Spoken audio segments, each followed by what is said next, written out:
All right, so we now have learned about different types of reactions that have occurred, and what we are going to look at today is when we have reactants that are creating products based on the law of conservation of mass, we know that mass can neither be created nor destroyed.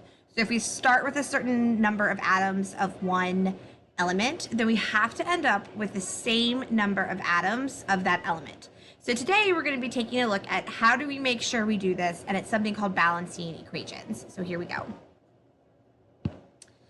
So this is just a reminder. So your chemical equation, that is your like H2 plus O2 yields equation, is showing you how certain elements react to create certain products. It's always going to be a ratio, and those ratios are what we use by balancing the equation, saying that we need this much hydrogen to react with this much oxygen to create water. Okay, we know that there is a certain number of hydrogens and oxygens involved in the formula to make water. And so that's what balancing is looking at. It's coming up with those ratios of your reactants to your products necessary. Just so that we're clear on the language, I just want to make very sure. Your reactants are always what you are starting with, and your products are what you are creating. And so your reactants are typically on the left, your products are on the right. So one thing just to make sure, an easy sentence to keep in mind is that your reactants react to produce products. And so again, just making sure we're clear on that language because we'll use it a lot. All right. So there's a lot of words here. So if you need to take a quick pause to read, I would suggest that you do so. It's funny, I changed the colors so they are seen in yellow and the subscripts are seen in pink. So there we go for that. But the numbers in front, those big yellow numbers, those are called coefficients. And that is what we are using to actually balance our equation. That's what we're using to make sure we have the same numbers on both sides. And then the subscripts, those can never change. So make sure you take note of that. When you're writing a formula of H2O, you can't just all of a sudden make it H2O2 to try to make it match. No, we know that oxygen has a -2 charge, hydrogen has a +1 charge, therefore it is H2O, okay?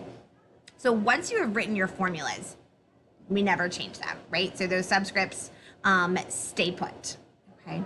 So when we think about the formula CO2, for example, just right here, without the 3, ignore the 3 for now, CO2 tells us 1 carbon and 2 oxygens, right? Now, when you have that coefficient in front, that 3 is actually getting applied to everything in that formula. So the 3 goes to the C, and it also goes to the O. And so it is telling us that there are 3 carbons and 6 oxygens. So again, that coefficient gets applied. Right here, that's telling us 4 irons, 3 carbons, and then again, we have this 2 in front, and it's going to both. And so Fe2O3 would originally be 2 irons, but with that 2 in front, we now have 4 irons. And then O3 with a 2 in front is now telling us 6 oxygens. Okay, so that's how you want to read a balanced equation. All of those different numbers in there are telling you the number of atoms that exist in that equation, okay? All right. So when we look at these things, again, this is just breaking down how you are numbering. This reminder here is remember to multiply the coefficient by the subscripts for that element. So don't forget to do that. So that was like when I was saying, you know, the 2 goes to the iron. Oops, sorry. The 2, and here we go. The 2 goes to the iron and the oxygen. It's not just going to the first element, and you need to keep those subscripts in mind, which is why you have 4. All right, so let's just take another look at counting.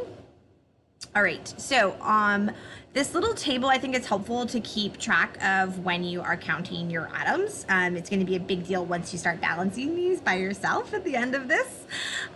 So here we go. Let's take a look.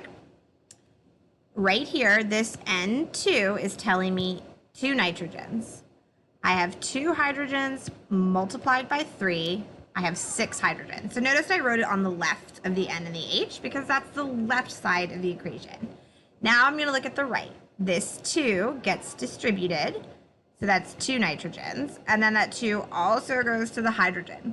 NH3 originally had 3 hydrogens, but because of this 2 in front, that is going to make it 6. Okay, and so now I can see that there's 2 nitrogens on both sides, 6 hydrogens on both sides. This is the whole point of balancing. Law of conservation of mass. Mass can neither be created nor destroyed, only rearranged. And so that is what we are seeing here. I started with 2 nitrogens, I end up with 2 nitrogens. I start with 6 hydrogens, I end up with 6 hydrogens. So taking a look at these, all right, so doing the same thing. So I have 2 times aluminum, there were already 2, for a total of 4. 3 oxygens times 2 gives me a total of 6. Great, that's the reactant side. On the product side, the 4 goes to the aluminum. 3 oxygens, there were 2, so I have 6. So 4 aluminums, 6 oxygens, 6 oxygens. Fantastic. All right, down here, S times 8, okay, so I've got 8 there, 2 oxygens, 2 right there. On this side, 1 sulfur, 2 oxygens. So what you can notice here is that our sulfurs are not the same. So this is considered an unbalanced equation. All right, but again, we're just practicing making sure we understand how to count those atoms. And so you can see right here, right off the bat, this one did not work. So what's the difference? That one, not balanced. I do want to put in a quick note about polyatomic ions because we will see lots of them, right? So polyatomic ions, you need to make sure that you are keeping them together because it just is going to make your life easier. Don't try to count this as aluminum, sulfur, oxygen, calcium, oxygen, hydrogen, right? Then we end up with so many. Because there's sulfate here and a sulfate here, keep them together. Hydroxide here, keep them together. Okay, so don't split it up. Treat it just like a little nugget, a little package. Don't change those polyatomic ions up. So we count them the same way. So 2 aluminums, 3 sulfates. Remember SO4, right? I kept the 4 here. SO4 is the sulfate. It's not like 12 SOs, okay? Don't do that. SO4 is the polyatomic ion. So there are 3 of them. Then I've got 3 calciums. I had 2 hydroxides. That 3 gets distributed. So I have a total of 6 hydroxides, okay? Again, don't make it 6 oxygens, 6 hydrogens. Keep those polyatomic ions together. It will make your life so much better. All right. On this side, 2 aluminums. The 2 goes to the OH, and there was a 3. 6 OHs. 3 calciums. 3 sulfates. Okay, so definitely just keep those polyatomic ions together. Treat them the same way you sort of do when you are counting your elements. All right. So let's talk about balancing now. All right, and so we're going to count the number of atoms on each side, just like what we were just doing. And then what we do is we place those big numbers in front, okay? Your coefficient, okay? Those are the numbers that are going in front of your equation, okay? They go in front. All right, they're the ones that you add. Those are just some reminders. Keep your polyatomic ions together. Focus on just fixing one element at a time. Fix your irons, then your aluminums, then your nitrates. Often when you fix one element, you end up fixing something else too. Okay, and so that's what it is.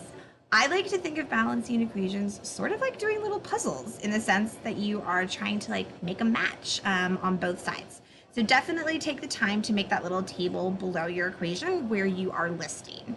So here we go. Here's 2 examples to watch and see. So we counted this one out earlier, right? And we said that there were 8 sulfurs, 2 oxygens, 1 sulfur, 2 oxygens on the right. So we can clearly see I have 8 sulfurs on the left, 1 sulfur on the right. So I'm going to apply, I should have left space here, an 8 in front. So that 8 now changes sulfur to 8, but it also changed my oxygen to 16. okay? Because when I put that 8, it goes to sulfur and oxygen. It goes to both things in that formula. So now my oxygens are not balanced. I have 2 on the left, 16 on the right. So I'm going to put an 8 in front here, which will change that to 16. Now I have 8 and 8 sulfur, 16 and 16 oxygen, balanced. So let's take a look over here. I have 1 sodium, 1 oxygen, 2 hydrogens, 1 sodium, 1 oxygen, and then I actually have 3 hydrogens, right? It's in 2 places. Okay, so when I look at this, the one that's clear that's, certainly unbalanced is going to be those hydrogens. I've got 3 on the right and 2 on the left. What makes this one tricky is trying to figure out kind of where to make that change. And so if we were to go ahead and put, 2 here, okay, that makes it 4 hydrogens. All right, so now I've got 4 hydrogens here and 2 oxygens. So now my oxygens and my hydrogens are both unbalanced. So I'm going to put a 2 here, which changes that to 2, my oxygen to 2, and now my hydrogens, I have 2 here and 2 here, I have a total of 4. Okay, so that fixed my hydrogens, it fixed my oxygens, now my sodium is off, so then I come over here and put a 2. That one is tricky, okay? That was a hard one, but I wanted to at least include a hard one so that you could go back and reference. All right, so that is what balancing looks like. It's this idea of adding coefficients to make those numbers balance out. If that seemed odd for you while you're rating, take a beat and rewatch that last little bit where we were adding coefficients. At this point, we're gonna go ahead and stop, and we will start doing these together. If you would like to try on your own, feel free.